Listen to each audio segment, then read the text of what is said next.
Anyone who has children knows just how difficult it is to get them to do what you ask. Whether it's brushing their teeth, doing their homework, or eating their dinner, it's an endless battle of two clashing forces that never seems to end. So parents, how do you cope? Most parents get so flustered that they go with a yelling and nagging approach. But is it effective? With us in studio this morning to discuss effective parenting is our creative parenting expert and best-selling author, Nikki Bush. Nikki, good morning and welcome once again. Hi, Leigh-anne. I must tell you, I am loving these sessions with you because I'm taking in so much, as I know most parents are as well. So let's talk about the nagging and yelling approach. Is it effective? I read a quote once and it just so resonated for me at that particular time because I had started nagging and yelling at my children.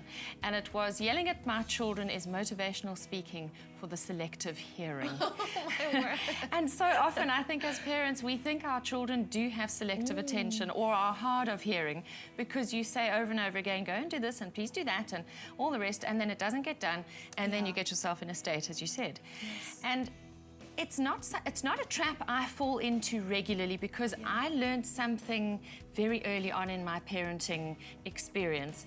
And that is that when you nag and yell at children, they tune you out. Yes. But occasionally when I'm very stressed and very busy, and I think this is often the root cause of us getting into this vicious cycle of yelling and nagging, is our own stress means we become a little less conscious when we parent, and we become more reactive, more demanding, more controlling, and we're trying to direct everything because we are stressed. So we go into over-control. The minute we're in over-control, our kids just kick back. And so as much as we are needing them to conform and do what we want them to do, they're actually doing the opposite. And the trick really is the two things that I learned long before I had children. The one is we got puppies before we got children. And when you take your puppies for dog training, the first lesson is drop your voice. Don't yell, shout and scream, and don't be shrill.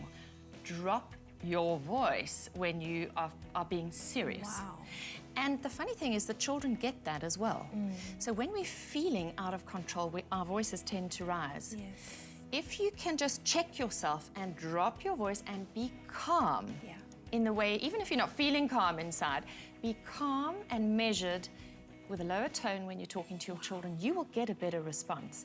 And the other thing was that when I was 18, I spent a year in Australia and I had a host mum who was a preschool teacher, a quietly spoken lady who taught grade R. I went to school with her a couple of times and I never ever heard her raise her voice. She had a sense of calm and a sense of control that the children just understood. They never ever played up. I mean, it was awesome to watch. I was really quite gobsmacked. So those two things taught me a lot, and they really do work. So drop that voice, stay as calm as you can, give children a sense that you're in control. And when your children are not playing ball, I think that's the time to take a step back.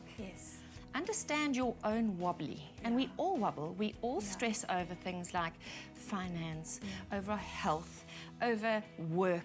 There are all sorts of things that stress parents. And very often we are passing that stress onto our children, which then impacts on our ability to keep a sense of control, discipline, and to get our children to do what we want them to do when we want them to do it. So a lot of it rests with us, not necessarily with our children. That is quite a poignant, thing that you just said now, because I think with one parent who screams and who's really loud and who nags a lot, doesn't really get a lot out of the child. And then you have the other one that, I'm not going to say whether it's mom or dad, but you have the other one who's a lot softer and is a lot more authoritative, and they actually get more out of the child. And I think it boils down at the end of the day to respect. And when we lose control, our children lose respect for us. Wow. Thank you so much, Nikki, for answering these very important questions as to what is better, conversation or confrontation. Very, very awesome. Well, raising a child can be one of the most difficult things to do, and often the easiest approach is to shout and nag at your child to get them to behave. In that situation, take a breath and consider the lasting implications of what you're doing. Find a balance that allows you and your child the freedom and respect you deserve.